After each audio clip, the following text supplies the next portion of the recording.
السلام علیکم ورحمۃ اللہ وبرکاتہ۔ بسم اللہ الرحمن الرحیم۔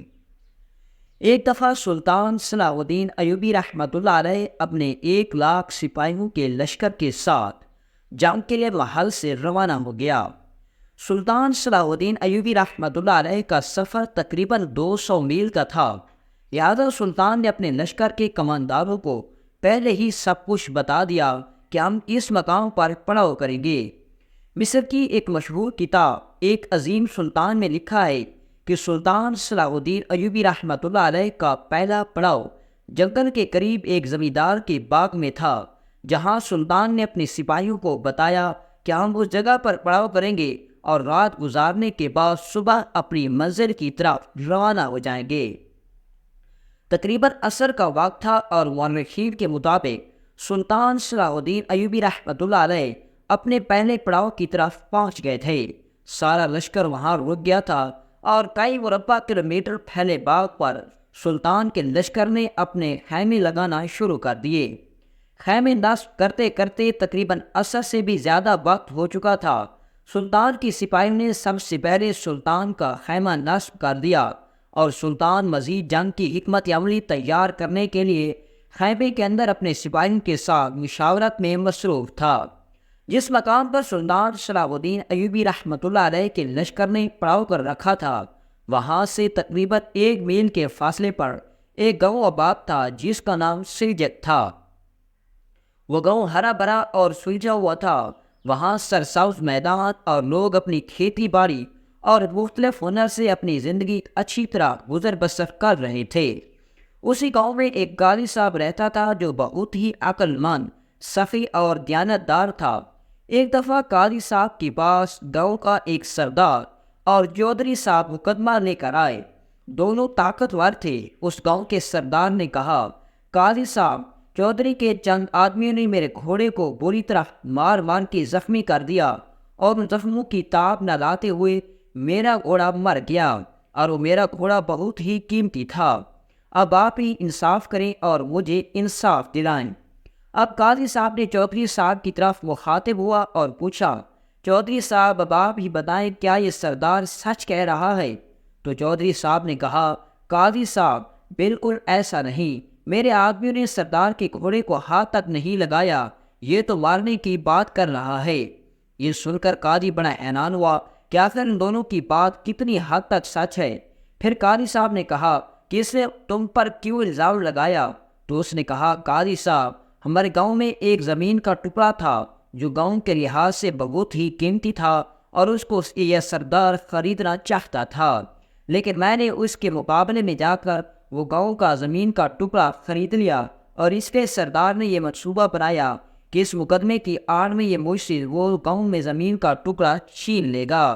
اور دوسری طرف میرے آدمیوں نے مجھے یہ بھی بتایا کہ سردار کی خوشامدیوں نے خود سردار کے گھوڑے کو مار مار کر زخمی کر دیا اور اس کا الزام مجھ پر لگایا کیونکہ ہم دونوں کے درمیان دشمنی چل رہی تھی۔ اب قاضی بڑا حیران ہوا کہ ان دونوں کی بات میں کس حد تک سچائی ہے۔ گاؤں کے آدھے لوگ چودھری صاحب کی گواہی دے رہے تھے اور آدھے لوگ سردار کی گواہی دے رہے تھے۔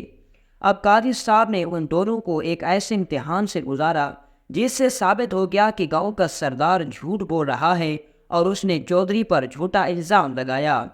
اب قاضی صاحب نے چودھری صاحب کے حق میں فیصلہ دے دیا اور سردار کو یہ تنبیہ کی کہ آگے کسی پر جھوٹا الزام لگانے پر تمہیں بھی سزا ہو سکتی ہے۔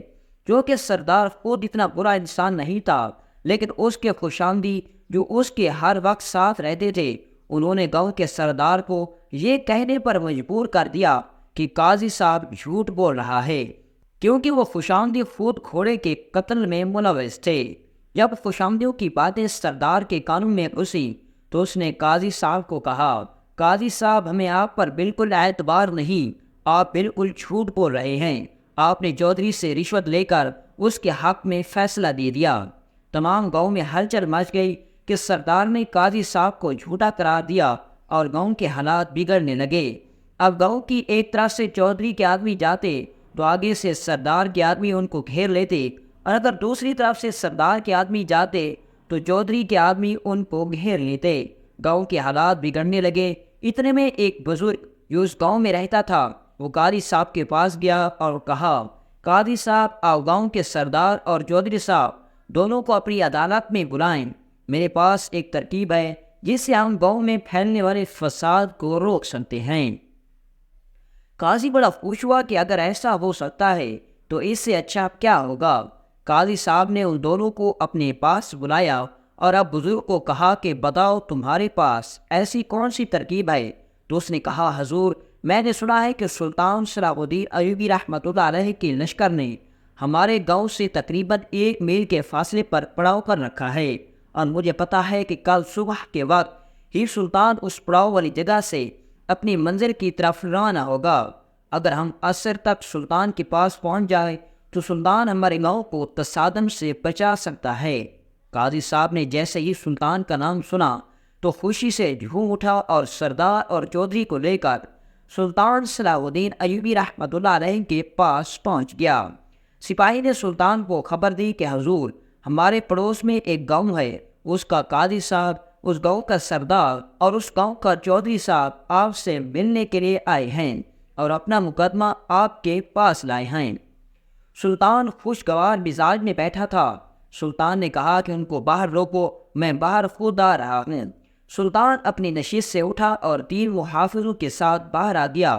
باہر کا ماحول بڑا خوشگوار تھا، ٹھنڈی ٹھنڈی ہوا چل رہی تھی، ہر طرف سبزہ ہی سبزہ تھا۔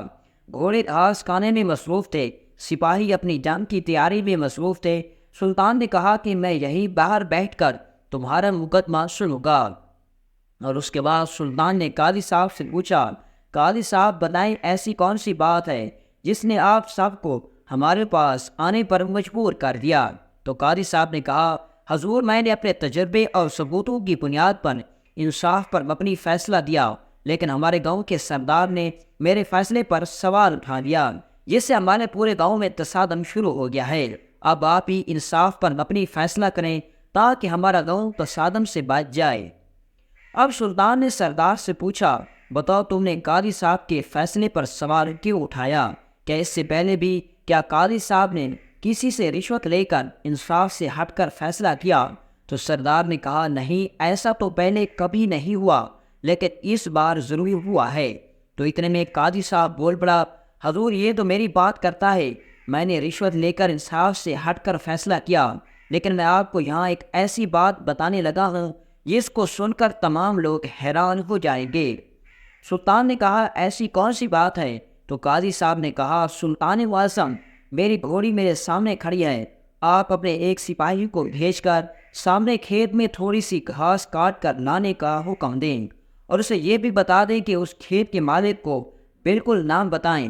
سلطان کے حکم پر سپاہی گیا اور سامنے والی فصل سے تھوڑی سی گھاس کاٹ کر لے آیا، اور اب قاضی نے کہا کہ یہ گھاس میرے گھوڑی کو ڈال دو۔ جیسے ہی گھاس قاضی کی گھوڑی کو ڈالی گئی تو اس نے گھاس نہیں کھایا۔ سلطان نے کہا، قاضی صاحب، آپ اس بات سے کیا ثابت کرنا چاہتے ہیں؟ تو قاضی صاحب نے کہا، حضور، آپ تو میری بات کرتے ہیں، حتیٰ کہ میری گھوڑی بھی جو میرے ہاتھوں سے چارہ کھاتی ہے، یہ بغیر مالک کی اجازت کے اس فصل کی گھاس نہیں کھائے گی، تو آپ سوچئے میں رشوت کیسے لے سکتا ہوں؟ یہ بات تو سلطان کے بھی دل کو جا لگی کہ جس قاضی کی گھوڑی حرام کا گھاس نہیں کھاتی تو وہ قاضی صاحب خود کیسے حرام کھاتا ہوگا۔ لیکن ادھر سے پھر سردار کے خوشامدیوں نے سردار کے کان میں خسر خسر کی تو سردار بول پڑا، نہیں قاضی صاحب، ایسا بھی تو ہو سکتا ہے کہ آپ کی گھوڑی پہلے سے چارہ کھا چکی ہو اور اب اسے گھاس کھانے کی حاجت نہ ہو۔ یہ سن کر قاضی صاحب نے کہا، میں ابھی یہ ثابت کر کے دوں گا۔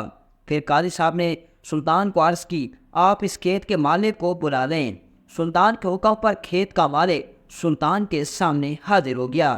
اب قاضی صاحب نے کھیت کے مالک کو کہا، اگر آپ کی اجازت ہو تو ہم یہ گھاس جو کہ آپ کی فصل سے کاٹی گئی ہے گھوڑی کو ڈال دیں۔ فصل کے مالک نے اجازت دے دی، اور جب وہ دوبارہ گھاس گھوڑی کے سامنے ڈالا گیا تو گھوڑی گھاس کھانے لگی۔ یہ سب دیکھ کر سب لوگ بڑے حیران ہوئے کہ یہ تو قاضی صاحب بالکل سچ کہہ رہا ہے، لیکن پھر بھی سردار صاحب کو اس کے خوشامدیوں نے سردار کے کان بھرے اور سردار نے یہ فیصلہ بھی ماننے سے انکار کر دیا۔ اب سردار نے کہا، یہ بھی ہو سکتا ہے کہ یہ گھوڑی اور اس کا سردار سچ میں سکھائے گئے ہوں، اور یہ مجھے سب کچھ ہرانے کے لیے کیا گیا ہو۔ اب سلطان صلاح الدین ایوبی بڑا حیران ہوا کہ ایسا آدمی جو اتنا سب کچھ دیکھنے کے باوجود کسی بھی فیصلے کو ماننے سے انکار کر رہا ہے، اس کو کیسے غلط ثابت کیا جائے۔ سلطان نے تھوڑی دیر سوچنے کے بعد اپنے سپاہیوں کو حکم دیا کہ جاؤ 2 مٹکے لے کر آؤ۔ سپاہی 2 مٹکے لے کر آئے۔ اب سلطان نے 1 مٹکا چودھری کو دیا اور 1 مٹکا سردار کو دیا اور کہا کہ جا کر تم کنویں سے پانی بھر کر لاؤ۔ سلطان نے ان دونوں کو 1 مٹکا دیا اور کنویں کی طرف روانہ کر دیا۔ تھوڑی دیر میں چودھری صاحب اور سردار 2 مٹکے پانی بھر کے لائے، لیکن جانے سے پہلے سلطان نے چودھری صاحب کو کہا تھا کہ تم اپنے مٹکے کے پانی کو صاف پاک لے کر آنا، لیکن پھر سردار کو حکم دیا کہ تم اپنے مٹکے کے پانی میں کوئی ایسی نجس چیز ملا دینا جس سے پانی حرام ہو جائے۔ جیسے ہی چودھری اور گاؤں کا سردار واپس لوٹا، تب سلطان نے حکم دیا کہ سردار کے مٹکے والا پانی گھوڑی کو پلایا جائے، کیونکہ اگر قاضی صاحب کی گھوڑی سکھائی گئی ہوگی تو اب یہ حرام پانی بھی پی لے گی اور پاک پانی بھی پی لے گی، لیکن اگر ایسا نہ ہوا تو قاضی کی گھوڑی حرام پانی کبھی نہیں پیے گی۔ قاضی صاحب نے بھی کہا کہ ایسا ہی ہوگا۔ اب جب سردار کے مٹکے والا پانی گھوڑی کے سامنے رکھا گیا تو گھوڑی نے پانی پینے سے انکار کر دیا۔ اب سلطان نے حکم دیا کہ چودھری صاحب کے مٹکے والا پانی گھوڑی کے آگے رکھا جائے، تو جیسے ہی چودھری کے مٹکے والا پانی جو کہ پاک تھا گھوڑی کے سامنے رکھا گیا تو اس نے وہ پانی بھی پینے سے انکار کر دیا۔ سلطان بڑا حیران ہوا کہ گھوڑی نے تو دونوں پانی نہیں پیے۔ تمام لوگ قاضی صاحب کو برا بھلا کہنے لگے اور یہ کہنے لگے کہ آپ کی گھوڑی تو پہلے ہی سے پیٹ بھر کر پانی پی چکی تھی اور چارہ کھا چکی تھی۔ آپ نے یہ سب اپنے آپ کو بچانے کے لیے کیا ہے، کیونکہ اگر تیری گھوڑی پیاسی ہوتی تو دونوں پانی پی لیتی، لیکن اس نے ایک بھی پانی نہیں پیا۔ اتنے میں سردار بولا، حضور آپ نے تو کہا تھا کہ یہ حرام پانی نہیں پیے گی اور پاک پانی پیے گی، لیکن میں نے کہا تھا نا کہ گھوڑی پہلے سے گھاس اور کھا چکی ہے اور پانی سے اس کا پیٹ بھر چکا ہے، حرام اور حلال سے اس کا کوئی تعلق نہیں۔ اب سلطان بڑا حیران ہوا کہ یہاں مسئلہ گمبھیر ہو گیا ہے، لیکن اتنے میں وہ سردار خود بول پڑا کہ حضور میں اپنی غلطی کی معافی مانگتا ہوں۔ میں نے خود چودھری پر غلط الزام لگایا تھا، اور جب ہم پانی کنویں سے بھرنے گئے تھے تو میں نے اپنے بھی پانی کو نجس کر دیا تھا اور چپکے سے چودھری کے پانی کو بھی نجس کر دیا تھا، اور اس لیے دونوں مٹکے کے نجس پانی تھے، اور اس لیے گھوڑی نے دونوں مٹکے والے پانی نہیں پیے۔ اور مجھے اب یقین ہو گیا ہے کہ جس قاضی کی گھوڑی حرام پانی نہیں پیتی، چوری کا گھاس نہیں کھاتی، تو اس کا قاضی کیسے انصاف سے ہٹ کر رشوت لے کر فیصلہ کر سکتا ہے۔ اس لیے اب مجھے شک نہیں بلکہ یقین ہے کہ میرے اپنے خوشامدیوں نے جو مجھے حقیقت سے بھٹکانے کی کوشش کر رہے تھے، انہوں نے ہی میرے گھوڑے کو تشدد کا نشانہ بنا کر مار دیا اور مجھے قاضی پر غلط الزام لگانے کے لیے اکساتے رہے۔